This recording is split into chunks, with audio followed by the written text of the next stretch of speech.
Hello? Yes, I can hear you. Go ahead, please. Go ahead. Yeah, I'm coming from India. From India. What is your name? My name is Uchechubu. I'm from Haji. Thank you very much. Please go ahead. From India. Go ahead. Yeah. My question is, since the British came to our land and introduce currency that we are using today, called pounds. Yes. Yes. And before they came, they were using cowries. Yes. So if we get our freedom, are we going to use the same British currency, or are we going to introduce our cowries, which is a nickel iron? No, we are going to be like every other person. We are going to have our own currency. It will not be called a pound. Isn't it very funny? It's a good thing, my dear sister, this point you raised. Isn't it very funny that the same people that hated us so much, Ojukwu actually pegged Biafran pound to the British pound, also called it pound as well. You see, can people now actually see the way that Britain ate into our brain? That even when they are killing us, we are still using their currency, pound.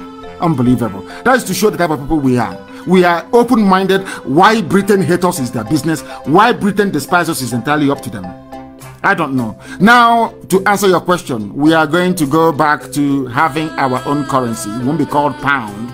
It won't be called dollar, but it will be pegged to the dollar, of course, because of exchange rate fluctuations and other, because of the likes of George Soros, people who speculate on currencies, people who run it down. They will come to you and tell you to devalue your currency because they've hedged their bet on your currency going down. That was how George Soros in one afternoon made £5 billion in front of our eyes. I saw it. Nobody told me. George Soros was not a very wealthy man before. This multi-billionaire now that is going all over the place playing God. George Soros was an ordinary currency trader in London. During the Black Wednesday, I think that was in 1990, I can't remember anymore, 1996 or 1997 in the UK, when Norman Lamont was the then Chancellor of the Exchequer. It was called the European Exchange Rate Mechanism. You know what they did? Britain said they will not be part of the ERM in Europe. In other words, the pound was allowed to float outside the ERM. And speculators led by George Soros, they got together to have a run on the pound. Do you know what they do?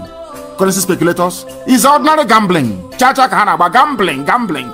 George Soros put a lot of billions. He bet that this pound will be pushed out of the ERM. They told all their friends all over the world. They had a run on the pound. Everybody started to sell their pounds. That even if not for the intervention of Queen Elizabeth, who held a dinner with the Sultan of Brunei, the Sultan of Brunei wanted to pull out his investments in pound and put it in dollars.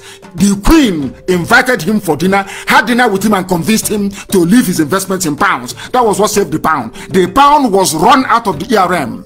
And because George Soros bet money on it, he was paid £5 billion as a result. That was when he became a billionaire.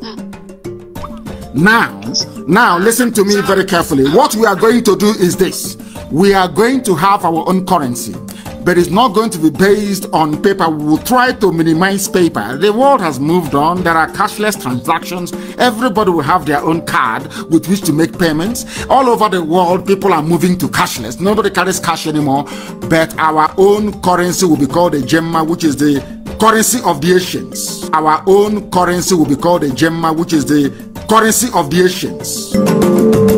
Ejemma, it will be called. No pound, no dollar, no nothing. We are who we are.